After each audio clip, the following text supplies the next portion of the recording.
I was born in Austin, Texas on May 9th, 2001. My mom and my dad, two Mexican immigrants, had moved to the U.S. in pursuit of a better life. Mexico was stagnating and becoming dangerous. They knew the U.S. would be a better place to work and raise a family. After applying to jobs all over the U.S., my dad eventually landed one. First in Austin, where I was born, then shortly after at General Mills in Minneapolis. Minneapolis is where I spent most of my early years, the land of 10,000 lakes and Minnesota nice. I made close friends, and although I spoke Spanish at home, I truly felt like America was where I belonged. Then the recession happened. My dad got laid off. My mom and my dad, still here on a work visa, were forced to move me and my brothers back to Mexico. Imagine being told that you need to leave the country you love from one day to another, that you need to leave behind all of your friends, teachers, and favorite restaurants, that because your dad lost his job, you are no longer an American. Moving to Mexico was a shock. After spending most of my life in Minnesota, Mexican culture and life was something I wasn't really cognizant about. Although I had a ton of Latino friends and I spoke Spanish at home, actually getting forced cold turkey to live and go to school in Mexico made me feel like my world was falling down. I wasn't familiar with Mexican slang or how kids were expected to behave. Mexican life was also far more hectic and lively than Minnesotan life, especially when compared to life in Plymouth. I had to deal with the fact that I was different. I was used to clean streets and calm nights. Instead, I got life in a sprawling megacity of 25 million people.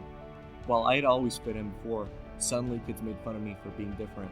They said I was poor and made fun of me for not having an Abercrombie t-shirt. They said I didn't belong at the private school I had gotten a scholarship at. But it wasn't all bad.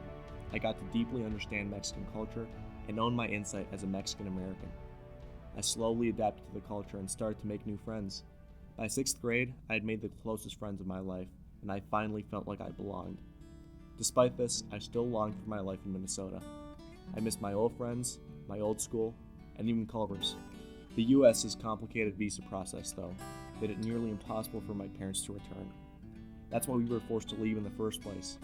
And then, all of a sudden, things changed. My dad inherited enough money from my grandmother to start a business in the U.S., and out of nowhere, I suddenly got news I was finally moving back to the country I love. I was ecstatic.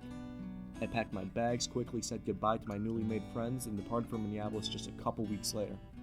I knew I was going to fit in again, but I didn't.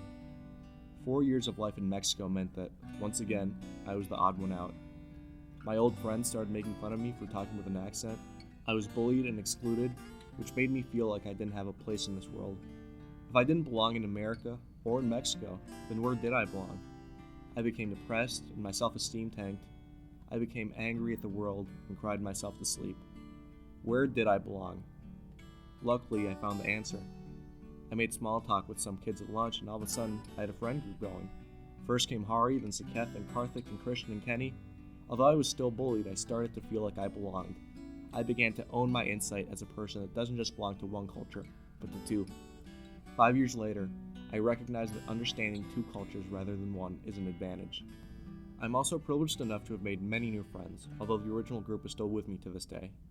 Most importantly, I learned to own myself, my culture, and my upbringing, and most importantly, to never apologize for being myself.